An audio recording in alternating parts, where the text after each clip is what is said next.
December 27, 1920. 10 trains. 10,000 people. Under a river? In total darkness?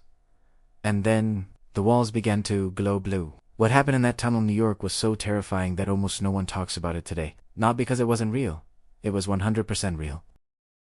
But because what electricity did that day defied everything engineers thought they knew.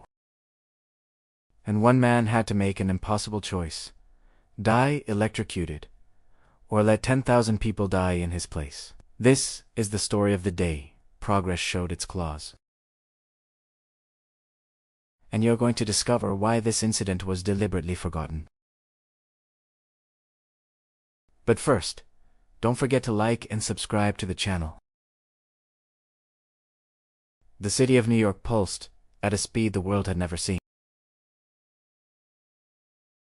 It was December 27, 1920, just 2 days after Christmas, and Manhattan woke under a gray and heavy sky, one of those that promised snow but never delivered. On the streets, men in bowler hats and thick overcoats rushed between red brick buildings, while women in fake fur coats held their post-holiday shopping bags. The smell of soot mixed with steam from the subway grates, that metallic and humid odor that only New York could produce. And there, beneath the feet of all those hurried New Yorkers, ran the great marvel of modern engineering, the Montague Street Tunnel, inaugurated just 148 days ago, connecting Manhattan to Brooklyn underneath the East River. 18 miles of travel, 5 cents, pure progress. But progress in that frozen December was still something fragile. The tunnel had cost almost $10 million, an astronomical fortune, and had taken 6 years to complete. Clifford Milburn Holland, the chief engineer, had used excavation shields with compressed air, cutting-edge technology that seemed like magic to the workers who labored under suffocating atmospheric pressure. They had drilled through the rocky riverbed, installed rails, electrical cables, emergency ventilation systems, everything planned, everything tested, everything fail-proof. Or at least that's what the newspaper said, celebrating the tunnel as a symbol of American invincibility. But the truth is that December afternoon was about to prove something very different, that even the most modern technology could crumble because of a tiny piece of metal. It was 3:40 in the afternoon when 10 trains simultaneously entered the Montague Tunnel. More than 10,000 people packed into the cars, workers returning from work, mothers carrying babies, street vendors with their suitcases full of merchandise. The noise was deafening, the grinding of the rails, the hissing of pneumatic brakes, conversations in Yiddish, Italian, poorly pronounced English. No one suspected that, at that exact moment, a small metal piece called a shoe beam, the connector pad that captured the 600 volts from the third rail, was about to come loose. And when it fell, creating a brutal short circuit, everything went dark at once. 10 trains, 10,000 souls, trapped in absolute darkness beneath the riverbed. And then, silence. A silence that seemed to scream. To understand what it meant to be trapped in that tunnel, you need to go back a bit and feel what it was like to live in New York at the end of 1920. The city teemed with nearly 6 million inhabitants, newly arrived immigrants who barely spoke English, Jewish families from the Lower East Side, Italians from the Bronx, Irish from Hell's Kitchen. Most worked 12, 14 hours a day in clothing factories, meat packing plants, docks. They earned between $15 and $20 a week. And the 5 cents, the price of the subway fare, was the difference between getting home for dinner or walking 2 hours in the cold. The subway wasn't luxury. It was survival, and the Montague Tunnel represented something even greater. The promise that Brooklyn, Onsi, Isolateth, now belonged to the same pulsing city as Manhattan. It was a democratization of movement. Inside those crowded cars that December afternoon, entire lives traveled. Men who smelled of machine oil and sweat, seamstresses with fingers covered in improvised band-aids, small children gripping their mothers' hands tightly. Many still carried Christmas packages, cheap gifts bought at Venn dime stores, fabrics to mend old clothes, rye bread wrapped in brown paper. There was tension in the air, as there always was in 1920. The dock workers' strike still echoed. The Wall Street bombing in September had left everyone nervous. And Prohibition had just begun, transforming the city into a labyrinth of clandestine speakeasies and police distrust. People talked quietly, avoided direct eye contact. Trust was a rare commodity, and there, in that new and gleaming tunnel, they placed blind faith that modern technology would protect them. But when the lights went out, that faith evaporated in an instant. First came total darkness, a darkness that seemed solid, as if it had weight. Then, the silence of the motors, and then, panic. Screams in various languages. Babies, crying. Someone shouted, "Fire!" For no reason, and fear spread like contagion. People began to push each other, searching for doors, banging on windows. Some men tried to light matches, but the ventilation was weak, and the flames died quickly. A woman fainted. An elderly man began to pray aloud, and in the middle of all this, a silent question hammered in the mind of each passenger. How much air do we have down here? Because everyone knew, or thought they knew, that they were under the river. What if water started coming in? What if the tunnel was cracking? No one answered. No one knew. And the darkness continued. Here we led. In the first 15 minutes after the blackout, something strange began to happen. Some passengers swore they heard a low hum, almost imperceptible, coming from the tunnel walls, as if something electrical was still alive down there, pulsing in the structure's entrails. Others reported a strange tingling sensation on their skin, especially those who haven't left a like or subscribed to the channel. I'm joking, but enjoy and subscribe to the channel. Especially those who are leaning against the metal bars of the cars. A worker named Giuseppe Moretti, who worked in building construction and understood a bit about electricity, carefully touched one of the sidebars and swore he felt a subtle vibration, almost alive. He whispered to the man beside him, "There's residual current here." There shouldn't be, but no one could explain it. The third rail was off. The engineers had guaranteed that. So where was that phantom energy coming from? Meanwhile, outside, at the Brooklyn Rapid Transit Company control stations, operators faced a disconcerting technical mystery. The control panels showed that the circuit had been cut correctly. The automatic safety system had functioned as planned, but the voltage meters kept oscillating. Small needles trembling at impossible numbers. 50 volts, 0 again, 20 volts. As if something were trying to reconnect itself. One of the older engineers, a grumpy Scotsman named McAllister, frowned and muttered, "This doesn't make sense. It's like the system is ... fighting." He had seen a lot in 30 years of working with electric streetcars and subways, but he had never seen a dead circuit try to resurrect itself. And there was something else. The emergency fans weren't working. They were on, but spinning too slowly, as if something were draining energy from them. Inside the cars, the darkness was beginning to play tricks with people's minds. Some passengers began reporting visions, blue flashes in the windows, like small silent lightning bolts dancing along the tunnel walls. An 8-year-old boy pulled his mother's sleeve and pointed. "Mom, look at the sparks." She tried to calm him, but when she looked, she saw it too.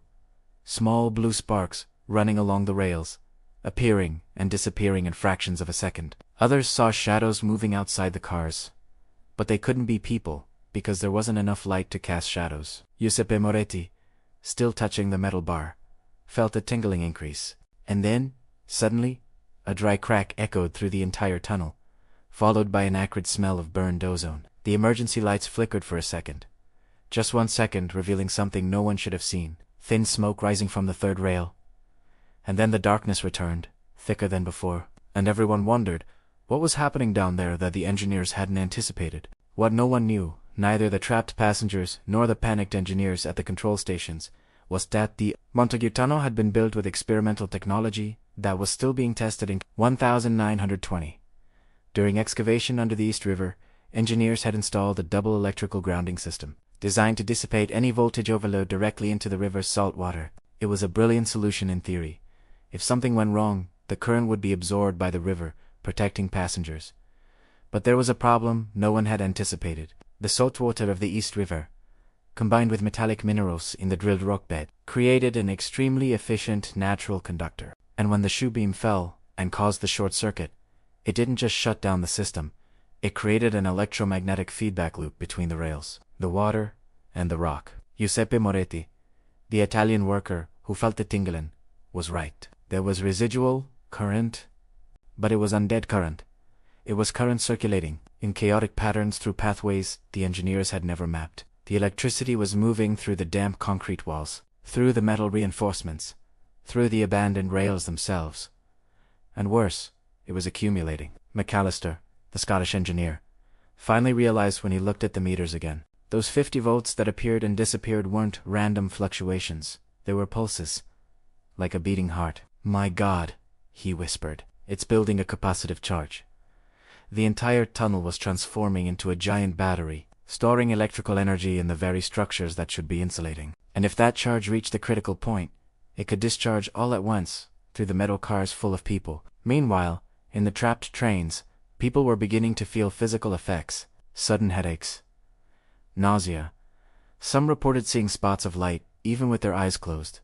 Phosphenes induced by weak electromagnetic fields. A pregnant woman began feeling premature contractions. A man with a rudimentary pacemaker, one of the first experimental models from 1919, collapsed. Unconscious, his cardiac device had malfunctioned due to magnetic interference. Giuseppe tried to help him, but when he touched the man's chest, he received a slight shock that made him recoil.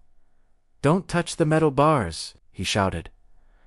"Don't touch anything." But it was too late. People were already leaning against everything: walls, doors, windows, and the charge kept growing. At the control stations, McAllister made a desperate decision. He needed to drain that energy before it discharged into the cars. But there was only one way: manually reconnect the third rail and create a controlled escape path. Problem. That meant sending a man into the dark tunnel under the river with thousands of volts circulating through the walls. It was suicide. But without it, 10,000 people could die electrocuted in the blink of an eye. But you know what could be worse? If you don't subscribe to the channel and don't leave your like? Subscribeth? Then let's go. McAllister didn't wait for permission. He grabbed an oil lantern, a pair of thick rubber gloves that barely insulated anything, and descended the emergency stairs leading to the tunnel. The air was heavy, humid, charged with that invisible electricity that made arm hairs stand on end. Each step echoed against the concrete walls, and he could hear, in the distance, the muffled screams of people trapped in the cars. His heart beat irregularly. He was 52 years old, had 3 children at home, a wife waiting for him for dinner. But he knew that tunnel better than anyone. He had supervised the installation of every cable, every rail, every connection, and he knew exactly where the main junction box was, 200 meters inside the tunnel, at the deepest point under the river. 200 meters of darkness, electrified metal, and time running out. He began to run. Inside the cars, time had dissolved into a kind of suffocating eternity. Giuseppe Moretti held the unconscious man's hand, trying to find a pulse, while praying quietly in Italian. The pregnant woman was lying on the floor, moaning, surrounded by other women who improvised help with handkerchiefs and coats. Children cried. Men pounded on doors uselessly. And then something changed. The blue sparks dancing along the rails began to intensify, getting brighter, more frequent. The electrical hum increased in pitch, transforming into a high-pitched screech that pierced ears. Giuseppe felt the air become electrified. Literally, his hair began to stand on end. Tiny sparks jumped between people's fingers. "Get down," he shouted. "Everyone on the floor, away from the metal." But there was no floor that wasn't metal. There was no escape. And in that moment, Giuseppe understood with frightening clarity. They were inside an electrical trap about to close. McAllister reached the junction box with his lungs burning. His hands trembled when he opened the metal cover and received a shock that threw him against the wall. He fell, dazed, the lantern rolling across the floor. For a moment, he lay there, seeing stars, tasting blood in his mouth. But then he heard the screams. He heard the children. He heard 10,000 lives depending on that moment. He got up, grabbed the destroyed gloves, and with his bare, bleeding hands, grabbed the copper cables. The pain was instantaneous, like 1,000 fire needles, piercing his arms. He screamed, but didn't let go. He forced the cables into the emergency connection, creating an escape path for that cursed energy. And then, in a blinding blue flash that illuminated the entire tunnel for a fraction of a second, the electricity drained. The hum died. The emergency lights in the cars finally came on, weak but present, and McAllister collapsed on the tunnel floor, his burned hands smoking, unconscious but alive. In the cars, people began to cry, not from fear, but from relief. Giuseppe looked at his own hands and saw that the hairs were singed. The unconscious man beside him opened his eyes, confused. The pregnant woman stopped moaning, and everyone knew, without anyone saying anything, that they had just escaped something they didn't completely understand. Something that modern technology had created, but that human courage had defeated, or at least postponed. Because the real question remained suspended in the ozone-laden air. Could it happen again? So, what do you think? 10,000 people escaped death that December afternoon. But how many times, every day, do you get into an elevator, a subway, an airplane, blindly trusting that someone checked everything? The truth is harsh. Technology fails. It always has failed, and it will continue to fail. What saves us are perfect systems. It's as imperfect people willing to burn their own hands to save strangers. McAllister never received a medal. He never appeared in the newspapers. He went home that night with his hands bandaged, and told his wife it had been just a tough day at work. Giuseppe Moretti continued building buildings in Manhattan. The pregnant woman gave birth to a healthy boy 3 weeks later. And the Montague Tunnel, it continued operating. It still operates today. Millions of people pass through it every year without knowing they're recrossing the scene of one of the most terrifying incidents in New York subway history. But here's the question I want to leave you with. Why was this story forgotten? Is it because there were no deaths? Or is it because it reminds us of something uncomfortable, that progress has a price, and that we're always one loose screw, one defective part, one calculation error away from tragedy? Leave in the comments. Did you know this story? And more importantly, after hearing this, will you look differently at the subway the next time you get on it? If you enjoyed this journey 100 years into the past, subscribe to the channel and hit the bell. Because every week I bring real stories that have been forgotten, but that completely change the way you see the modern world. Until next time, and remember, every time you trust fail-proof technology, think of the Montague Tunnel by